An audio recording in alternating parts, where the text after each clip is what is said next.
পশ্চিমবঙ্গ জাকাত ফাউন্ডেশনের তরফ থেকে সামাজিক সুরক্ষা বা সোশ্যাল সিকিউরিটি সংক্রান্ত আরও একটি আর্থিক সাহায্য কিন্তু করা হয়। তো পশ্চিমবঙ্গ জাকাত ফাউন্ডেশনের এই ফর্মটি এক পাতার থেকে একটু বেশি, দু পাতা রয়েছে। তো কিভাবে ফর্মটি ফিল আপ করবেন সেটা কিন্তু আমরা দেখাচ্ছি। এখানে ফর্মটিতে লেখা আছে পশ্চিমবঙ্গ জাকাত ফাউন্ডেশন, মাননীয় চেয়ারম্যান পশ্চিমবঙ্গ জাকাত ফাউন্ডেশন কলকাতা, এবং সামাজিক সুরক্ষা সংক্রান্ত সাহায্যের আবেদন। তো আপনি এই ফর্মটির প্রথমেই পাবেন কী ধরনের সাহায্য চাইছেন সেটা আপনাকে এখানে উল্লেখ করতে হবে। অর্থাৎ চিকিৎসা, হয়তো আপনি বা আপনার পরিবারের কেউ খুবই অসুস্থ হয়ে আছে, চিকিৎসার জন্য খরচ জোগাড় করতে পারছেন না, তো তার জন্য আপনি আবেদন করতে পারবেন। তবে আবার বলে রাখি, জাকাত ফাউন্ডেশনের এই জাকাতের টাকা কিন্তু সবার জন্য নয়। যারা জাকাত পাওয়ার যোগ্য, অভাবী, দুস্থ, আর্থিকভাবে খুবই দুর্বল, তারাই কিন্তু আবেদন করবেন। তো প্রথমে চিকিৎসা, যদি আপনার বা আপনার পরিবারের কেউ অসুস্থ হয়ে থাকে, তার চিকিৎসার জন্য টাকার দরকার, তাহলে এখানে আপনি টিক মারবেন। দ্বিতীয়ত হচ্ছে পেনশন ভাতা, হয়তো আপনি বয়স হয়ে গেছে, আপনি বয়স্ক মানুষ, পেনশন চাইছেন। আহার, অর্থাৎ খাবারের খুবই অভাব রয়েছে, তার জন্য আপনি চাইতে পারেন। বন্যা ত্রাণ, অর্থাৎ বন্যা হয়ে গেছে, বাড়ি ঘর ভেসে গেছে, আপনি একরকম সর্বহারা হয়েছেন, তার জন্যও কিন্তু আবেদন করা যাবে।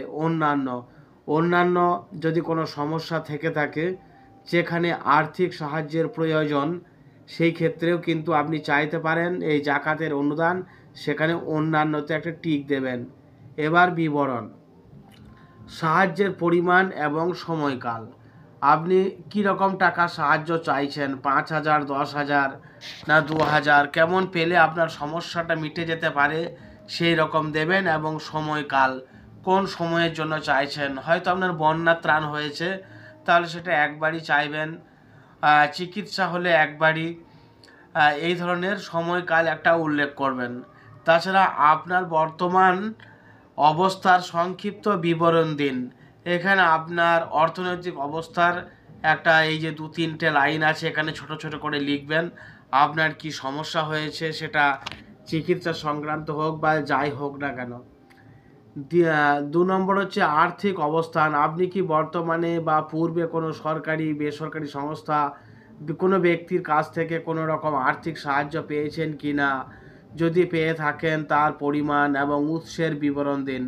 অর্থাৎ আপনি যদি সরকারি বা বেসরকারি কোনো সাহায্য পেয়ে থাকেন বা কোনো বিশিষ্ট ব্যক্তির কাছ থেকে কোনো রকম আর্থিক সাহায্য পেয়েছেন, সেটা এখানে আপনাকে উল্লেখ করতে হবে, এবং কত টাকা পেয়েছেন সেটা উল্লেখ করতে হবে।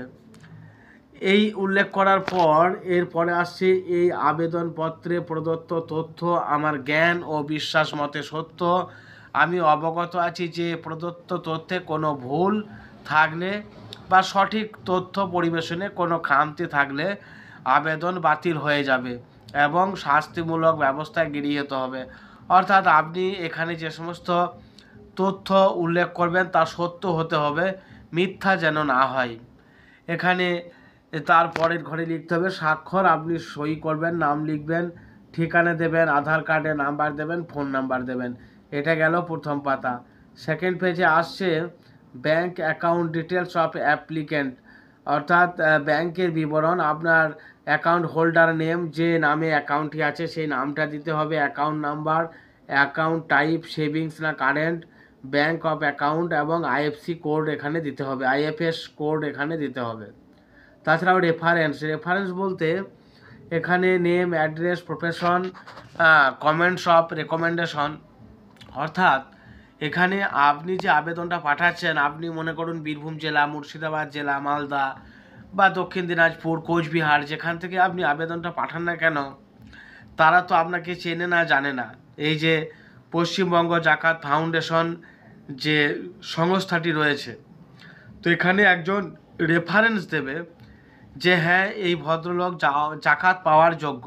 তো এখানে একজন রেফারেন্স দেবে যে এই ভদ্রলোক জাকাতের টাকা পাওয়ার যোগ্য, এবং সেই ভদ্রলোক মসজিদের ইমাম হতে পারেন, কোনো হাই স্কুলের হেডমাস্টার হতে পারেন, এবং অবশ্যই তিনি মুসলিম সম্প্রদায়ের হলে ভালো হয়, কেননা জাকাতের বিষয়টি যেহেতু ইসলামিক একটি বিষয় এবং শরীয়ত সম্মত, তাই সবার সেটা কিন্তু এই বিষয়ে জানা নেই।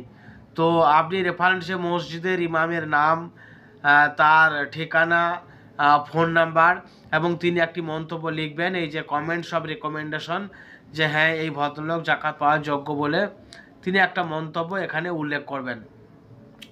তো এটি হলো 2 পাতার ফর্ম। এবার please attach the relevant documents with this application.